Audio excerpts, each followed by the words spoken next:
Carl Jung est, avec Sigmund Freud et Alfred Adler, l'un des 3 fondateurs de la psychanalyse, un ensemble de théories et de méthodes psychologiques visant à libérer les émotions et les expériences refoulées. Autrement dit, à rendre l'inconscient conscient.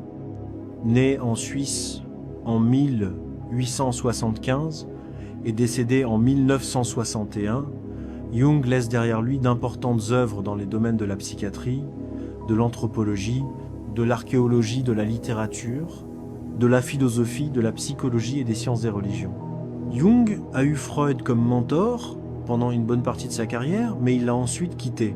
Cette séparation fut douloureuse pour Jung et l'a conduit à fonder sa propre école de psychologie, la psychologie analytique, un système complet distinct de la psychanalyse. Si la psychanalyse classique se concentre sur le passé du patient, les expériences précoces étant essentielles au développement de la personnalité, la psychologie analytique se concentre principalement sur le présent, la mythologie, le folklore et les expériences culturelles pour tenter de comprendre la conscience humaine.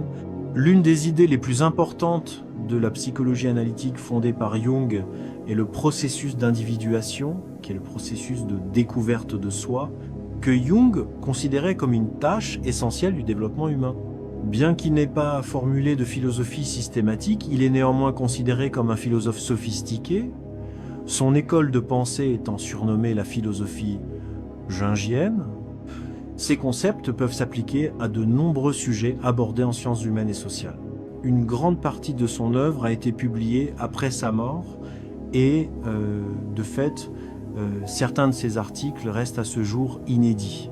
Parmi ses ouvrages les plus importants, citons Psychologie de l'inconscient, L'homme et ses symboles, Les archétypes et l'inconscient collectif, L'homme moderne en quête d'âme, La psychologie du transfert, souvenirs, rêves, pensées et les relations entre l'ego et l'inconscient.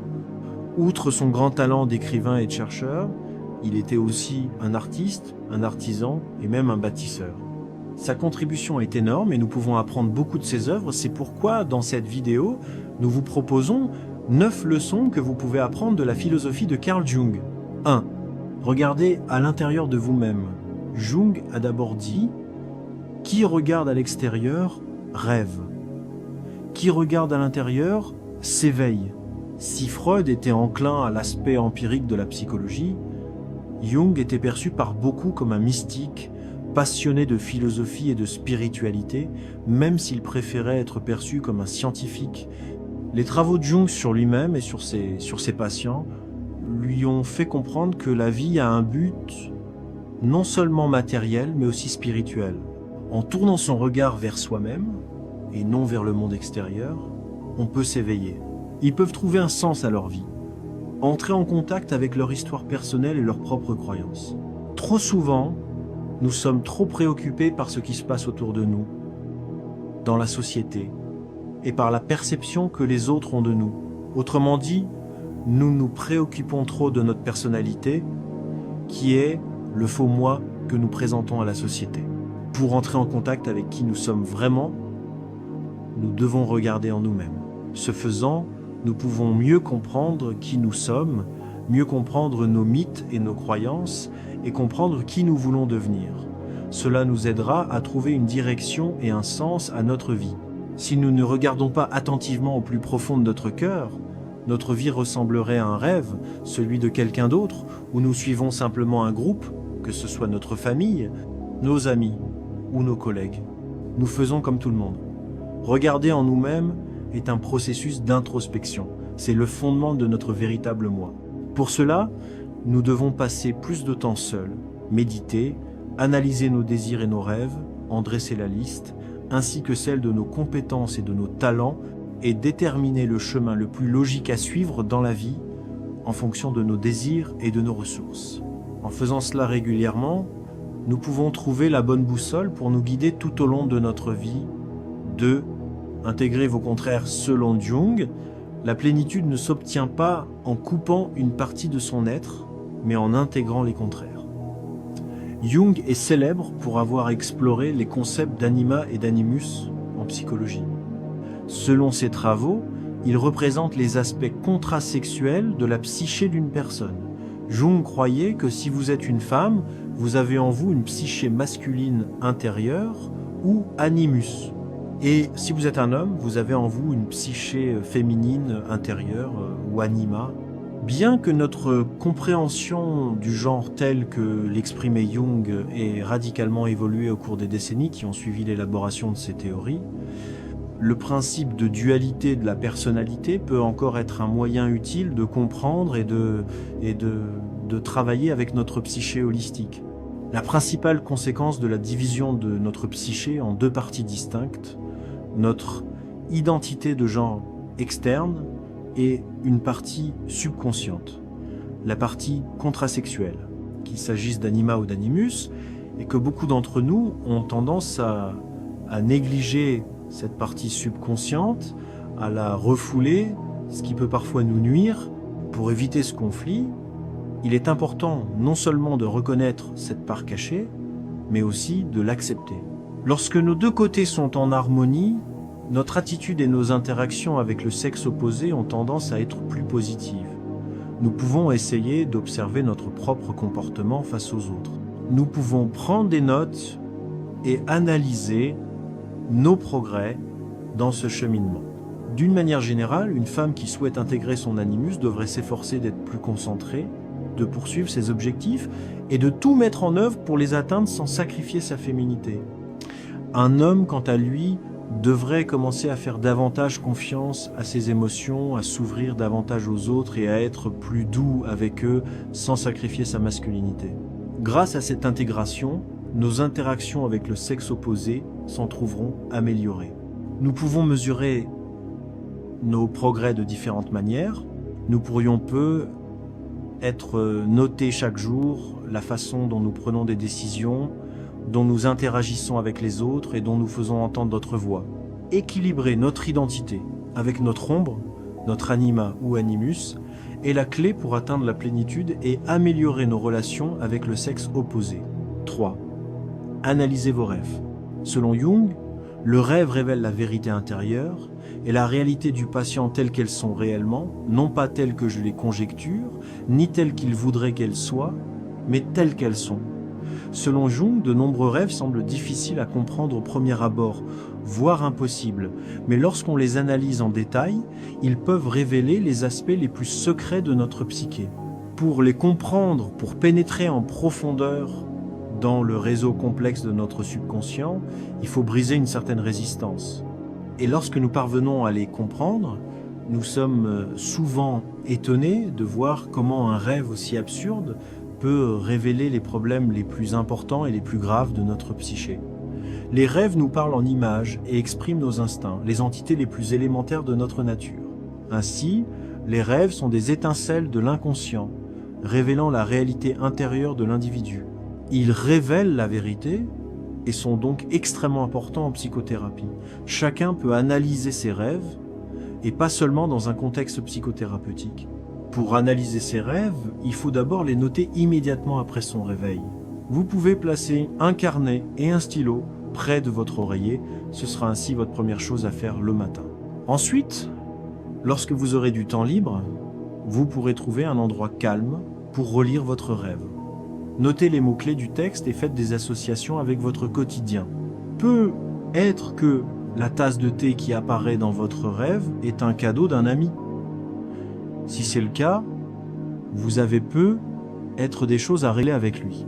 Après avoir fait ces associations, commencez à écrire l'interprétation du rêve en reliant tous les points. Imaginons par exemple que dans votre rêve, vous alliez à la cuisine pour chercher cette tasse de thé, mais qu'un événement se produise à l'extérieur de votre maison. Un grand bruit retentit, vous avez pris peur et avez pensé à retourner dans votre chambre. Ce rêve simple peut impliquer que vous ayez besoin d'affronter votre peur pour renouer avec cet ami. Les rêves peuvent être bien plus complexes. Plus vous trouverez de mots-clés, plus vous pourrez faire d'associations et plus l'interprétation sera complexe. 4. Apprenez à faire face à la réalité. Pour citer Jung, ce à quoi vous résistez persiste. Selon Jung, plus vous résistez à quelque chose dans la vie, plus vous l'attirez à vous. Plus vous fuyez vos peurs, plus la vie vous mettra en position de les affronter. En psychologie, la résistance ne fait qu'amplifier les problèmes. Le bonheur, le bien, être, et la santé psychologique dépendent de notre façon de gérer les aspects négatifs de la vie et non de notre façon de les fuir. Lorsque nous nions nos problèmes ou les combattons avec agressivité, ou lorsque nous sommes englués dans des sentiments de douleur, de tristesse, d'anxiété ou de colère, nous résistons à l'idée de traiter le problème au fond. Plus nous sommes obsédés par notre attitude négative ou dépressive, plus nous résistons à la résolution du problème. Par conséquent, nous devons constamment travailler sur nos émotions pour préserver notre santé psychologique. Les formes de résistance les plus courantes consistent à nier ce qui se passe, à minimiser le problème, à blâmer les autres ou les situations et à tenter de changer les autres. Nous nous attachons souvent fortement à des sentiments que nous n'avons pas résolus ou analysés en profondeur. Pour résoudre un problème, il faut d'abord l'accepter.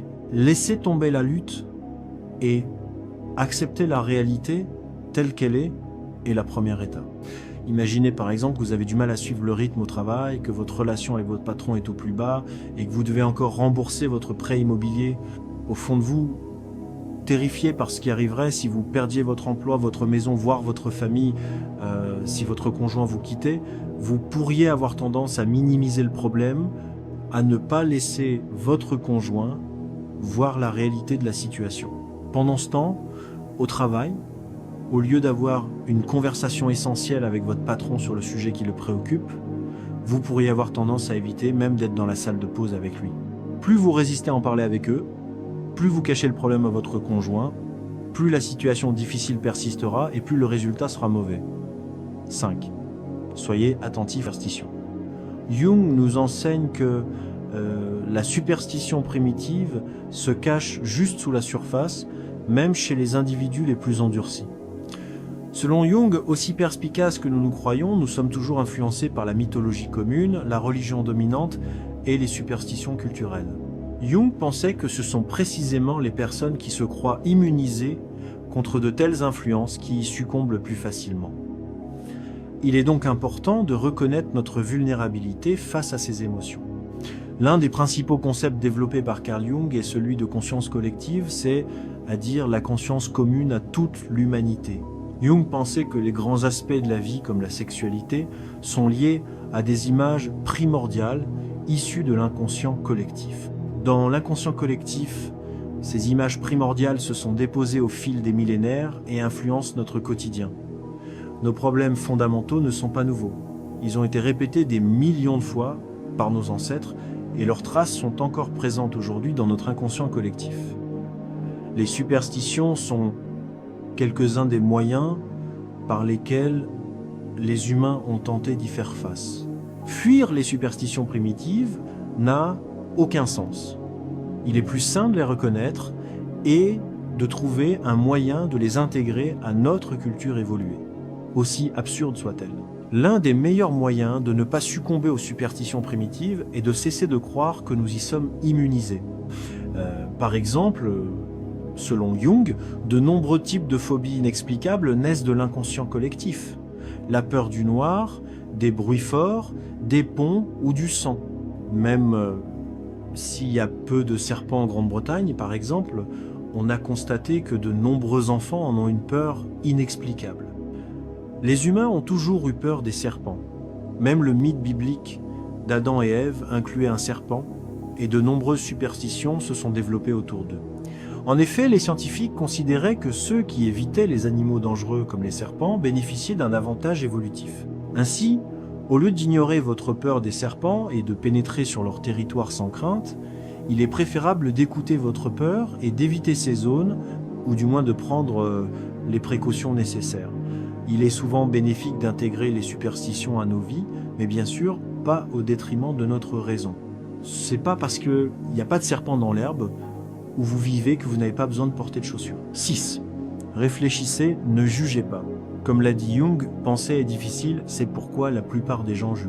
Selon Jung, le processus de jugement en dit plus sur la personne qui juge que sur la personne qui est jugée. Tout est basé sur le processus de projection. Ce qui nous dérange chez les autres est souvent ce qui ne va pas en nous. Ainsi, savoir observer les autres et comprendre comment leurs actions nous perturbent peut nous aider à mieux nous comprendre et à résoudre nos problèmes personnels. De plus, il est important de faire preuve d'empathie en évitant de juger les autres, et il est plus moral de réfléchir avant de critiquer quelqu'un. Comme le dit le vieil adage, ne jugez pas quelqu'un avant de l'avoir expérimenté. La frontière est mince entre la sincérité et le jugement. Être trop honnête et ne pas filtrer ses pensées avant de parler peut vous conduire à réagir trop vite et à juger les gens injustement, faute d'avoir étudié leur vie en détail pour les comprendre. Attention donc à ne pas être trop honnête, trop vite. Prenez le temps de bien réfléchir, analysez la situation sous tous ses angles et tenez compte des autres avant de considérer leurs actions. Par exemple, si un de vos assistants est devenu visiblement et inhabituellement néglige ces dernières semaines, au lieu de le brusquer et de critiquer ses erreurs avec agressivité, discutez brièvement avec lui. Demandez-leur pourquoi il se comporte ainsi, ce qui s'est passé ou a changé récemment, et comment ce problème pourrait être résolu. Une simple conversation peut sauver des relations professionnelles et personnelles. 7. Évitez l'excès d'orgueil. Jung nous dit qu'à cause de l'orgueil, nous nous trompons toujours nous-mêmes. Mais au plus profond de notre conscience, une petite voix nous dit que quelque chose cloche. Selon Jung, nous avons souvent peur de nous regarder en nous-mêmes et du travail acharné que nous devons accomplir pour nous épanouir. Lorsque cette peur trouve sa justification dans le contexte social, comme au travail ou devant nos amis, il est facile de s'enfermer dans un certain schéma comportemental pour s'en protéger. L'orgueil est une forme de cette autoprotection. Jung le perçoit comme une illusion qui nous empêche de vivre une vie authentique. Ainsi, manifester de l'orgueil est souvent un signe de faiblesse et non de force. La névrose est souvent associée à un excès d'orgueil. Les personnes névrosées évitent généralement certaines activités ou personnes, ce qui peut blesser leur ego ou leur fierté. Parfois, elles évitent même une certaine carrière par orgueil. Cet évitement se produit automatiquement sans même qu'elles en soient conscientes. Par exemple, bien que la plupart d'entre nous aimions dessiner ou peindre, nous n'osons pas acheter le matériel nécessaire de peur de ne pas être et de ne jamais être bon. Nous évitons de peindre simplement parce que nous ne voulons pas connaître notre niveau et que nous ne voulons pas blesser notre fierté. Nous préférons penser que nous n'avons pas le temps de peindre plutôt que de constater que nous sommes encore au tout début et qu'il nous reste encore beaucoup à faire pour devenir un expert. Un autre exemple est celui où l'on se retrouve bloqué dans un emploi par peur d'échouer, car on pourrait bien découvrir qu'on ne peut décrocher l'emploi de ses rêves sans d'abord développer ses compétences. L'orgueil nous empêche de progresser dans tous les domaines. Se développer à tous les niveaux signifie faire preuve d'humilité, oser affronter la réalité.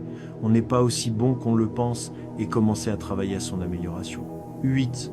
Ayez hâte de vieillir. Jung a écrit que la vie commence vraiment à 40 ans. Jusque-là, vous ne faites que faire des recherches. Carl Jung a vécu une longue vie et a profité d'une vie de famille stable, d'une très bonne situation financière, d'une carrière réussie et d'une renommée internationale.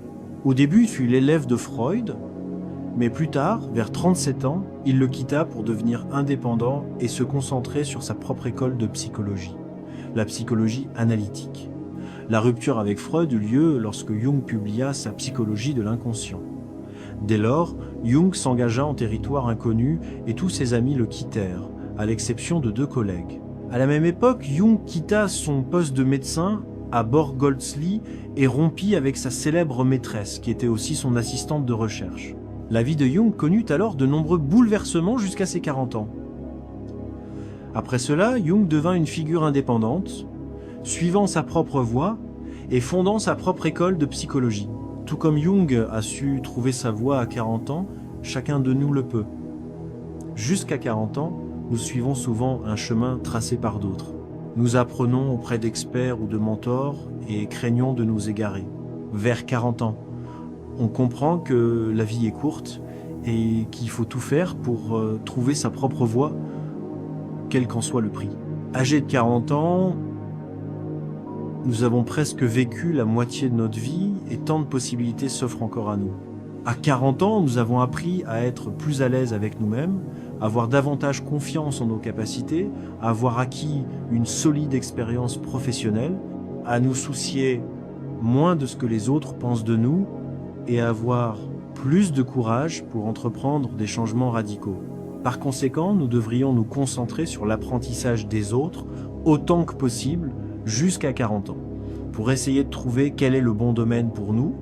Et ensuite, lorsque nous atteignions 40 ans, nous devrions devenir indépendants, avoir notre propre voie et nos propres principes de vie établis. 9. Racontez votre histoire.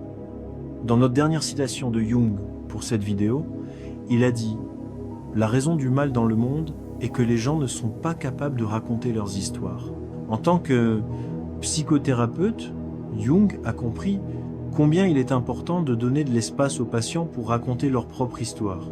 Lors d'une confession, un processus de transfert se produit par lequel les éléments subconscients du patient, par exemple son désir inconscient de blesser quelqu'un, remontent à la surface de sa conscience. Jung appelait ce processus d'intégration à long terme individuation. L'individuation peut également être pratiquée en dehors de la psychothérapie. Une forme simple de ce processus consiste à écrire votre histoire. Tout ce dont vous avez besoin est un stylo et du papier, du temps et du calme. Vous pouvez également parler à un ami proche ou vous enregistrer en train de raconter votre histoire si cela vous convient mieux. N'écrivez pas seulement ce qui vous concerne physiquement, mais aussi ce qui se passe dans vos rêves, tout ce qui vous passe par la tête. Nous ne sommes pas seulement ce qui nous arrive, mais aussi la façon dont nous interprétons les événements qui nous sont arrivés, ainsi que nos rêves et nos visions du futur. Écrire vous aide à façonner votre propre mythologie. En façonnant votre propre mythologie, vous pouvez atteindre un état de plénitude où tout votre potentiel latent est porté à votre conscience. Ce n'est qu'alors que nous pouvons vivre notre vie en pleine conscience.